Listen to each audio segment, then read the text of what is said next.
Assalamualaikum warahmatullahi wabarakatuh.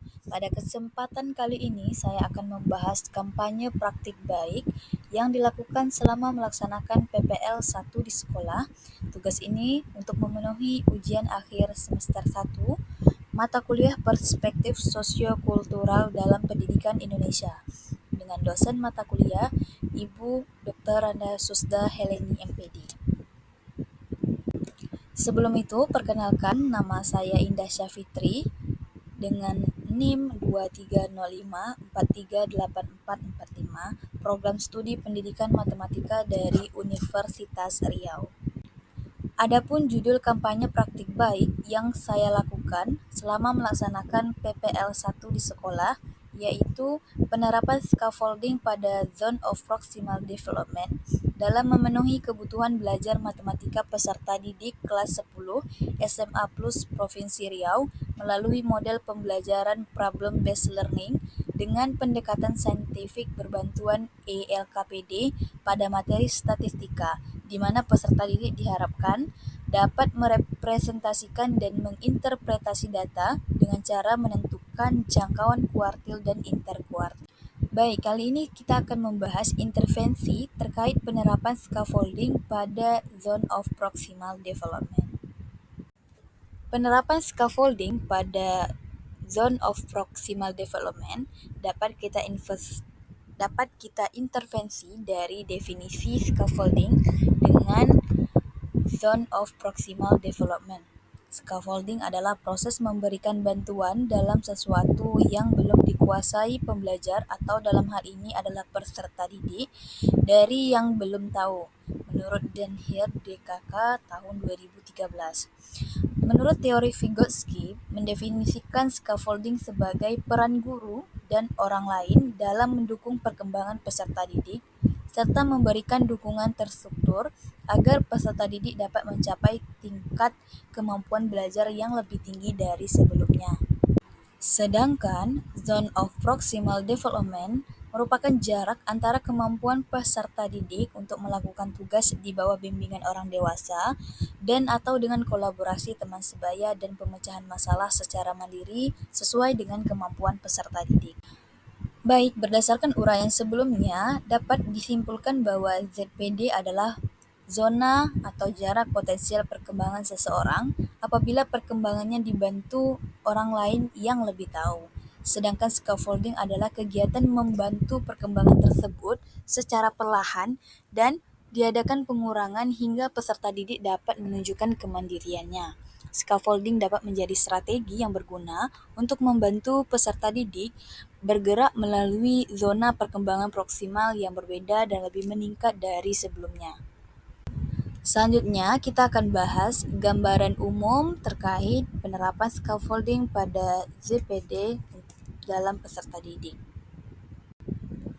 Gambaran umum mengenai kegiatan pembelajaran di SMA, khususnya pada kelas 10 yang berada pada rentang usia 15 sampai 17 tahun, termasuk dalam tahap Identify vs Role Confusion.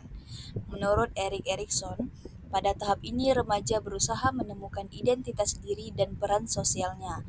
Namun, remaja juga rentan mengalami kebingungan identitas dan peran jika mereka belum menemukan jati dirinya. Oleh sebab itu, dibutuhkan dukungan keluarga dan lingkungan sekitar agar remaja dapat melewati proses ini. Pada proses pembelajaran, model yang tepat untuk diterapkan pada tahapan perkembangan remaja ini adalah model problem-based learning atau pembelajaran berbasis masalah, yang mana proses pada model pembelajaran ini dapat melatih peserta didik untuk mengkonstruksikan kognitif dan saling bersosialisasi dalam proses menyelesaikan permasalahan yang diberikan, sehingga pada akhir proses pembelajaran, peserta didik dapat menampilkan hasil pemecahan masalahnya dan merefleksikan hasil proses belajar bersama guru. Praktik pengalaman lapangan atau PPL 1 di SMAN Plus Provinsi Riau merupakan kegiatan praktek yang dilakukan selama melaksanakan pendidikan profesi guru PPG Prajabatan. PPL 1 pada PPG Prajabatan ini memberikan ruang bagi penulis untuk melaksanakan proses pembelajaran mulai dari perancangan, pelaksanaan hingga evaluasi atau asesmen. Pada tahap observasi, penulis menganalisis proses pembelajaran pada kelas 10-4 SMAN Plus Provinsi Riau selama 1 minggu. Melalui pengamatan yang dilakukan, penulis melihat bahwa metode pembelajaran yang digunakan belum mengarah pada pendidikan abad 21 yang berlandaskan TPACK (Technological Pedagogical Content Knowledge). Hasil pengamatan kegiatan pembelajaran belum sepenuhnya memenuhi kebutuhan dan hak peserta didik sesuai dengan kemampuan yang dimilikinya. Proses pembelajaran belum beragam dan belum disesuaikan dengan gaya belajar peserta didik. Berdasarkan hasil penyebaran angket karakteristik peserta didik yang telah diberikan pada awal kegiatan observasi PPL 1, diperoleh informasi bahwa peserta didik di SMAN Plus Provinsi Riau, khususnya kelas 10-4, memiliki tingkat motivasi dan gaya belajar yang beraneka ragam. Selain itu, tingkat kemampuan peserta didik juga beraneka ragam, yaitu berada pada kategori rendah, sedang, dan tinggi. Dari segi gaya belajar peserta didik kelas 10-4 SMAN Plus Provinsi Riau termasuk kombinasi dari 3 jenis gaya belajar, yaitu visual, auditori, dan kinestetik. Dari hasil wawancara dengan guru Pamong, yaitu Ibu Evi Rahmi MPD, diperoleh informasi bahwa peserta didik kelas 10-4 memang masih menggunakan pembelajaran yang konvensional dan lebih mengerti dengan penjelasan guru di depan kelas. Dari segi fasilitas sekolah, sangat memadai dan sangat mendukung untuk pembelajaran yang berpusat pada peserta didik dengan memanfaatkan teknologi TPACK karena pada setiap kelas sudah disediakan LCD dan proyektor yang dapat digunakan untuk menampilkan materi pembelajaran agar lebih menarik. Dengan adanya fasilitas dan dukungan dari sekolah ini, diharapkan guru dapat menerapkan scaffolding sehingga dapat meningkatkan zona perkembangan proksimal pengetahuan peserta didik. Implementasi penerapan scaffolding pada ZPD ini bisa kita lihat berdasarkan deskripsi kegiatan yang telah dilakukan, di mana penulis memberikan alternatif solusi berupa pelaksanaan pembelajaran berdiferensiasi berbasis TPACK. Dengan pembelajaran berdiferensiasi berbasis TPACK ini yang dilaksanakan penulis ketika pelaksanaan siklus terbimbing 1, 2, dan 3. Pada fase pembelajaran, penulis menyelesaikan pembelajaran berdiferensiasi berbasis TPACK yang menerapkan scaffolding pada ZPD. Sebelum melaksanakan pembelajaran berdiferensiasi berbasis TPACK, hal-hal yang dilakukan yang pertama adalah menentukan tujuan pembelajaran yang akan dilakukan. Tujuan pembelajaran ini diharapkan sesuai dengan hasil analisis yang telah dilakukan di awal. Kemudian, memetakan kebutuhan belajar peserta didik dengan sesuai gaya belajar, motivasi, dan minat peserta didik. Yang ketiga, menentukan strategi dan alat penilaian. Dalam hal ini, menyusun asesmen yang sesuai dengan tingkat kemampuan peserta didik. Yang keempat, menentukan pembelajaran berdiferensiasi berbasis TPACK. Dalam pelaksanaan kegiatannya, melalui model problem-based learning, setiap kelompok akan menyelesaikan permasalahan yang disesuaikan dengan tujuan pembelajaran. Masing-masing kelompok memperoleh ELKPD yang berbeda sesuai dengan profil belajar peserta didik. ELKPD yang diperoleh masing-masing kelompok akan dikerjakan dengan bantuan aplikasi Canva dan Microsoft Excel dalam menganalisis data yang dikirimkan melalui WA Group. Peserta didik memperoleh link ELKPD yang dapat diakses menggunakan aplikasi Canva pada masing-masing kelompok. Selama kegiatan proses pembelajaran, peserta didik saat berdiskusi dalam kelompok menggunakan laptop, di mana masing-masing peserta didik di SMAN Plus Provinsi Riau mempunyai masing-masing laptop.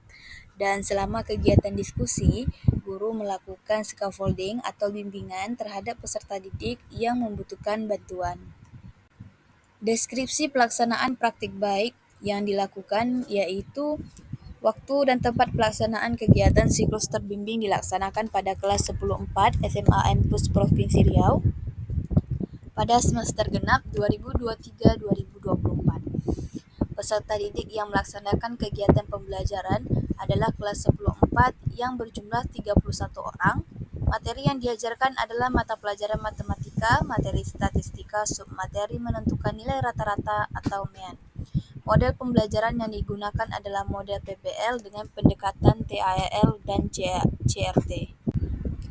Strategi pembelajaran yang dilakukan yaitu berupa diskusi, tanya jawab, dan presentasi, di mana peserta didik dikelompokkan berdasarkan kemampuan kognitif yang homogen. Media pembelajaran yang digunakan yaitu berupa buku paket, presentasi PowerPoint, dan aplikasi Microsoft Excel dengan bantuan aplikasi Canva.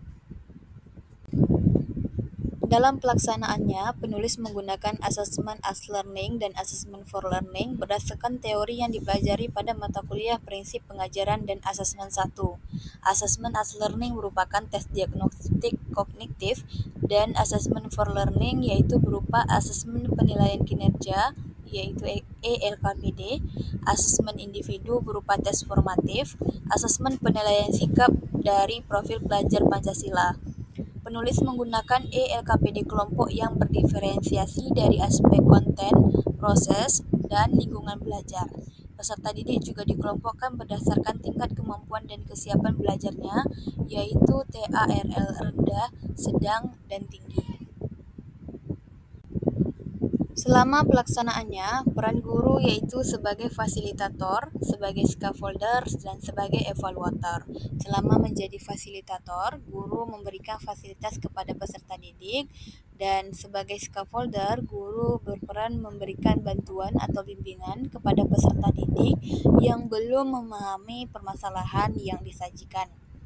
Yang ketiga, sebagai evaluator, guru berperan untuk mengevaluasi hasil kinerja peserta didik, apakah sudah sesuai dengan tujuan pembelajaran yang diharapkan atau belum. Adapun kegiatan yang dilakukan yaitu melakukan pengelompokan berdasarkan pemetaan kebutuhan belajar peserta didik, memberikan tugas, memberikan scaffolding atau bantuan, melakukan evaluasi dan refleksi. Langkah-langkah penerapan scaffolding pada ZPD. Yang pertama, fase persiapan, kegiatan pendahuluan yang dilakukan untuk memahami masalah dari soal cerita sampai peserta didik dapat apa yang diketahui dan ditanyakan. Yang dilakukan guru dengan mengarahkan peserta didik agar membaca dengan cermat, hati-hati, dan teliti untuk menerima informasi dari soal yang diberikan.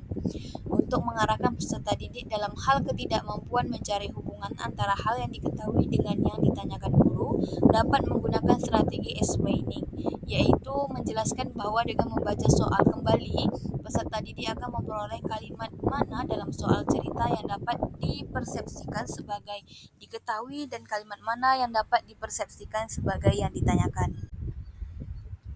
Selanjutnya pada fase presentasi berupa kegiatan pembelajaran. Dalam kegiatan ini peserta didik ditugaskan untuk mendesain atau merencanakan penyelesaian permasalahan yang diberikan. Guru juga berperan dalam membantu peserta didik mengkomunikasikan ide-ide serta gagasan yang dimiliki. Dengan menentukan apa yang diketahui dan ditanyakan, guru dapat menggunakan strategi review dengan mengingatkan cara-cara yang tepat untuk menentukan variabel yang digunakan, sehingga diperoleh model matematika, dan explaining bahwa antara soal cerita yang sudah dipahami tersebut terdapat suatu kaitan atau hubungan yang merupakan developing conceptual thinking yang akhirnya diarahkan untuk menentukan penyelesaian dari soal yang diberikan. Pada fase refleksi, yaitu kegiatan penutup, dalam kegiatan ini peserta didik ditugaskan untuk saling bertukar pendapat dengan teman kelompoknya dan saling membandingkan pendapat satu sama lain, peer scaffolding. Guru juga berperan dalam memancing peserta didik untuk berpikir lebih aktif, one-to-one scaffolding, yaitu guru juga melakukan diskusi dengan semua peserta didik sehingga peserta didik mampu dalam membuat kesimpulan berupa generalisasi konsep secara mandiri dan berkelompok. Nah, setelah hasil diperoleh dengan reviewing dan explaining dari guru yang memberikan arahan untuk melakukan restructuring agar hasil yang diperoleh tidak menyimpang dari tujuan permasalahan. Hasil yang dicapai terkait penerapan scaffolding pada Zone of Proximal Development, yaitu dari pembahasan yang telah dijelaskan, dapat disimpulkan bahwa strategi pembelajaran scaffolding pada ZPD dapat membantu peserta didik dalam mengkonstruksikan pemahamannya ke tingkat yang lebih baik dari sebelumnya. Guru berperan sebagai fasilitator yang memberikan bantuan dan arahan kepada peserta didik dalam memecahkan permasalahan yang ditemukan. Dalam menyelesaikan permasalahan yang ditemukan, peran tutor sebaya dalam pembelajaran scaffolding juga sangat penting, di mana tutor sebaya dapat membantu teman kelompoknya dalam memahami masalah yang diberikan. Scaffolding merupakan suatu cara yang dapat digunakan guru untuk meminimalisir kesulitan siswa dalam belajar matematika ataupun dalam pemecahan masalah matematika. Belajar dalam konstruktif adalah bentukan hasil pikiran peserta didik sendiri. Oleh karena itu, scaffolding yang diberikan guru bukanlah menyelesaikan masalah siswa, tetapi merupakan bantuan atau arahan dengan mengkaitkan kesulitan peserta didik dalam ZPD untuk meningkatkan perkembangan kemampuannya menjadi lebih baik dari sebelumnya.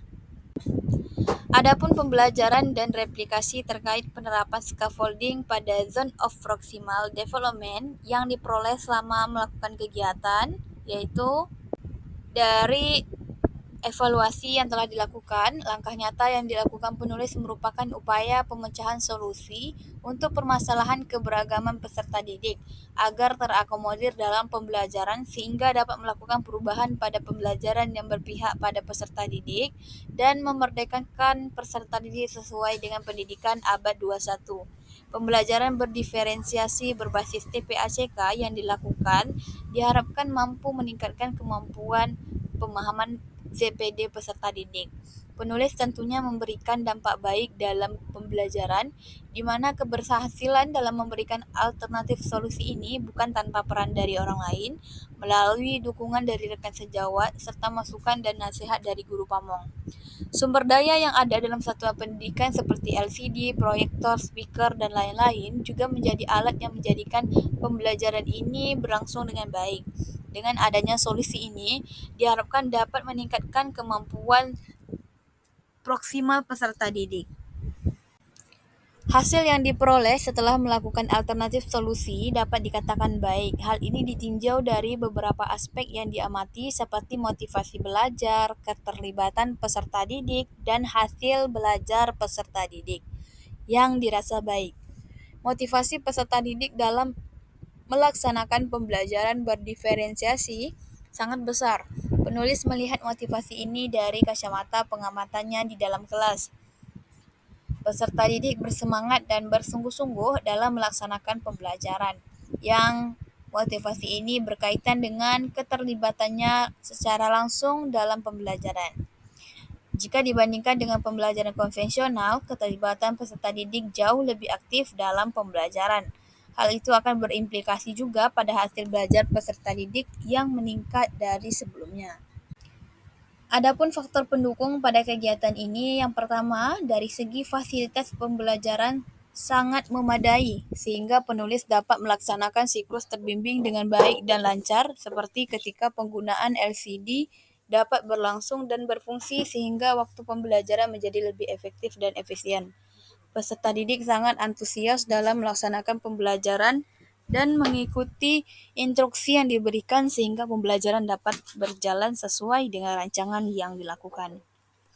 Peran guru pamong dalam membimbing penulis berupa arahan dan masukan sehingga penulis memperoleh pengalaman dan persiapan yang cukup matang serta refleksi yang bersifat membangun. Adapun faktor penghambat dalam kegiatan ini, yang pertama, ruang kelas 10/4 yang lebih sempit dibandingkan ruang kelas lainnya sehingga peserta didik kurang leluasa dalam melaksanakan diskusi dan presentasi yang memperoleh waktu yang cukup banyak dalam memindahkan meja dan kursi. Kemudian, ada beberapa peserta didik yang belum mengikuti pembelajaran dengan baik, sehingga ketika presentasi kelompok, suasana menjadi kurang kondusif, namun bisa diatasi dengan tindakan yang dilakukan penulis dengan mengajak peserta didik untuk fokus pada pelaksanaan diskusi di dalam kelas. Penulis memberikan saran dalam pelaksanaan kegiatan untuk selalu melakukan bimbingan dengan guru pamong dan DPL dalam menyusun rancangan pembelajaran yang berpihak pada peserta didik, sehingga diharapkan rancangan pembelajaran yang dibuat dapat membantu peserta didik melewati zona perkembangan proksimalnya. Selalu melakukan inovasi dalam pelaksanaan proses pembelajaran sehingga tidak monoton dan menarik perhatian peserta didik. Juga memperbanyak referensi untuk meningkatkan pengetahuan dan kemampuan dalam menyusun rancangan pembelajaran yang berpihak pada peserta didik dan memberikan scaffolding untuk dapat meningkatkan zona perkembangan proksimal peserta didik.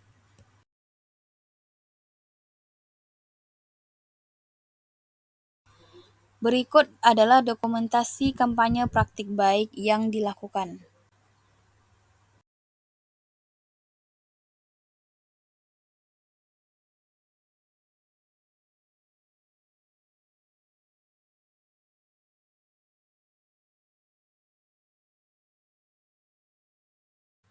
Itu saja penjelasan dari saya terkait penerapan scaffolding pada ZPD. Saya ucapkan terima kasih. Semoga penjelasan tadi bermanfaat dan dapat dipahami dengan jelas. Saya akhiri. Wassalamualaikum warahmatullahi wabarakatuh.